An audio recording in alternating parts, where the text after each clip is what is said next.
Hi guys! So ito nga guys no, magpapamassage ako ngayon guys. So grabe talaga, first time ko talaga tong matry guys no. Alam nyo guys, wala talaga to sa bundok. Nandito lang pala to guys sa ano.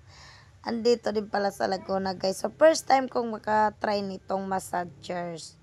So ayan nga guys, masarap sa pakiramdam kasi pati ulo mo, dito sa may ano, sa may balikat, pati likod guys, namamassage talaga pati binti. Kaso nga lang, dito sa binti medyo mainit kasi nga mayroon din silang pinipindot diyan sa parang ano, screen na parang mainit doon sa may binti.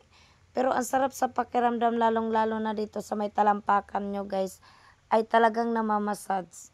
So ayan, dahil nga yung asawa ko ay lagi ditong nagpapamassage, ngayon dinala niya ako, first time ko na mag ano nito, mag-try. So ang ganda pala, ang sarap sa pakiramdam. Gusto ko sana 1 hour, kaso nga lang nagmamadali kaming umuwi kasi nga baka matraffic. So ayan nga guys, huwag niyong kalimutan mag-follow and share para lagi kayong updated sa aking mga video.